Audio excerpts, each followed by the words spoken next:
Deep in the wilderness of southwestern Kentucky, there is a place that calls to the broken. It does not use words, but it speaks with a frequency that only certain people can hear. This is SCP-046. To the casual observer, the landscape appears unremarkable. It is a region of dense foliage and quiet air. But for those who know its nature, this stretch of land is a perimeter of absolute exclusion. The surrounding territory has been purchased and sealed away from the world. Multiple layers of security now carve a boundary between the public and the entity. There are fences, there are barricades, and there are lethal effect traps designed to ensure that nothing reaches the center alive. Prominent signs mark the area as private property, warning any wanderer to turn back. But warnings are for those who are thinking clearly. For others, the warnings are invisible. The danger of SCP-046 begins long before a person sees the first fence. Its influence extends outward in a wide, invisible circle, a 50-kilometer radius. Within this zone, the entity exerts a hallucinogenic pull. It is not a call that reaches everyone. It targets the fragile. It seeks those burdened by life-threatening physical injuries. It searches for those wasting away from chronic disease.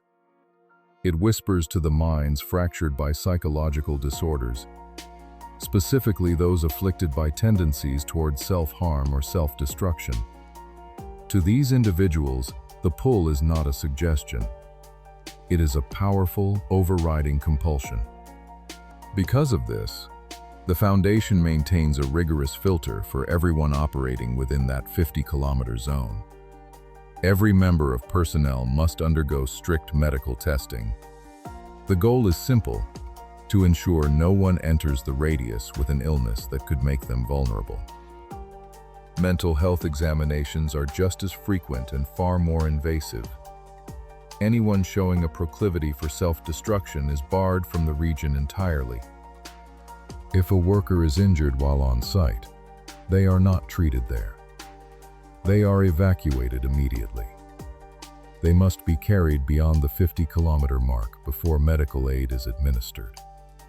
To remain within the radius while wounded is to invite the attention of SCP-046.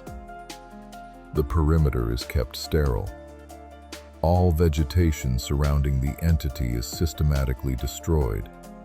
Any animal that attempts to cross into the outer perimeter is terminated on sight. The goal is total deprivation. The entity must be starved. At the heart of this dead zone lies SCP-4621. It is a massive botanical growth, a tangled heap of vegetative matter. Its composition is largely made of plants indigenous to the Kentucky region. There is the white oak, known as Quercus alba. There is the European holly bush, Ilex aquifolium. And there is the Kentucky honeysuckle, Lonicera sempervirens. Offshoots of other species weave through the mass, creating a dense, living monument of greenery. Surrounding this mass is SCP-046-2. This is a circular area of land extending 20 meters from the base of the botanical growth. This is not merely a clearing. It is a primary feeding area. When a victim succumbs to the compulsion and breaches the security layers, they do not arrive fighting. They arrive in a state of surrender. They enter SCP-046-2 and lie down. They place themselves in a prostrate position, facing the mass of SCP-046. 1. Once they are still, the feast begins. The attack is not sudden, but it is relentless. The victim is besieged by an unusually powerful combination of opportunistic infections and saprophytic organisms. Among these are several strains of methicillin-resistant Staphylococcus aureus, MRSA. These bacteria induce necrotizing fasciitis. They eat the flesh while the victim still breathes. As the bacterial infection ravages the body, a fungal spore begins to take hold. It is similar to Stachybotrys chartarum, the black mold. This fungus does not just consume, it poisons. It induces paralysis, locking the victim in place so they cannot crawl away from the greenery that claimed them. Finally, as the body reaches its limit, the final stage of feeding commences. From the interior of SCP-046-1, species of insects emerge. These creatures are unknown to science. They swarm over the paralyzed, decaying form and consume everything that remains. SCP-046 derives its nutrition from this process. It feeds on the complete digestion of larger mammals. The humans who wander into the clearing are not guests. They are fuel. But there is a shadow in these records. A contradiction that suggests the story we have been told is not the only one. Deep within the archives, restricted to Level 4 personnel and above, exists Document 04607. This document describes a different reality. In this version of the tale, SCP-046 is not classified as Euclid, but as safe.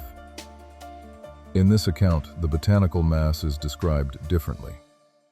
SCP-046-1 is seen as a cylindrical area, 5 meters in diameter and 30 meters tall. The plants, the white oak, the holly, the honeysuckle, are noted to have no anomalous molecular composition.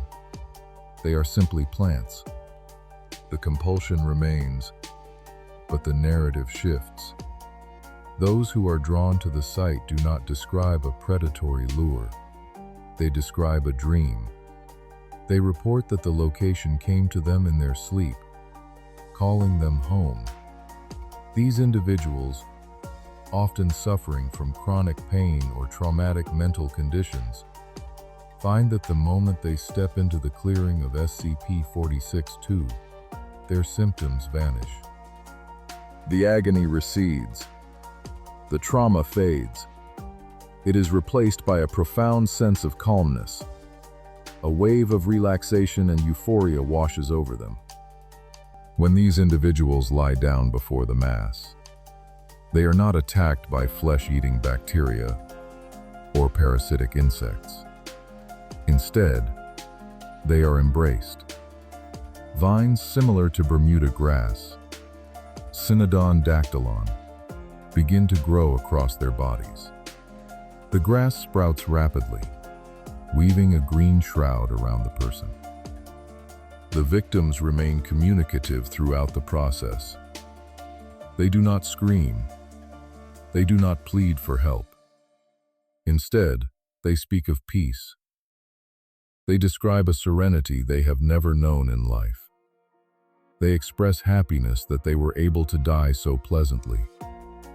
Within 2 hours, the grass has fully decomposed the body. Whether SCP-046 uses this tissue as food remains an open question.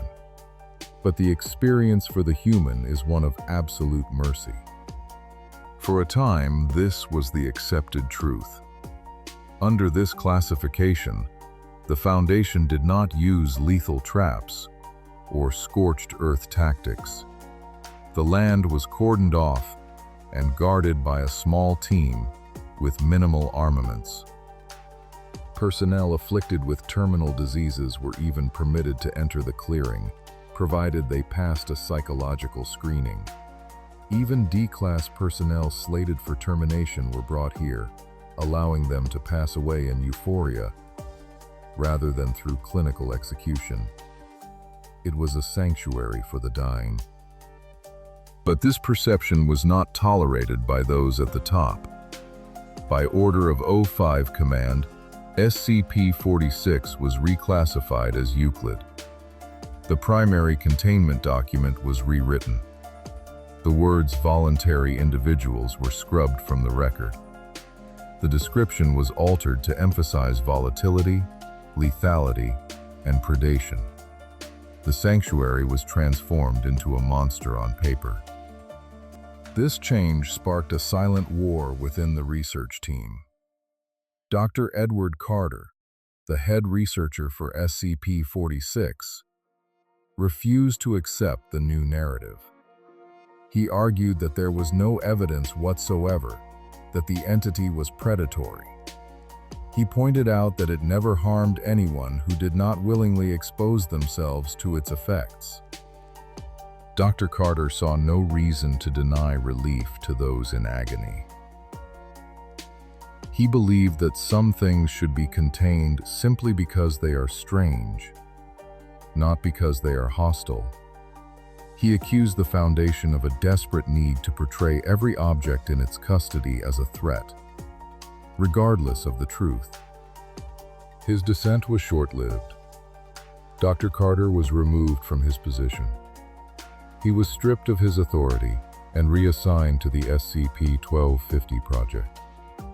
His protests were filed away, and the Order of 05 command stood. The fences were reinforced. The lethal traps were set. The medical screenings became rigorous.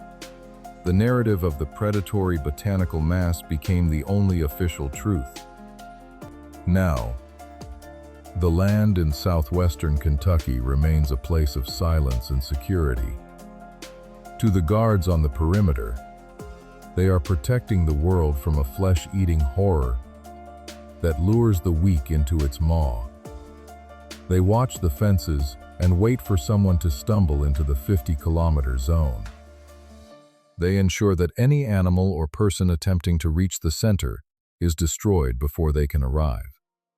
They keep the area sterile. They starve the entity.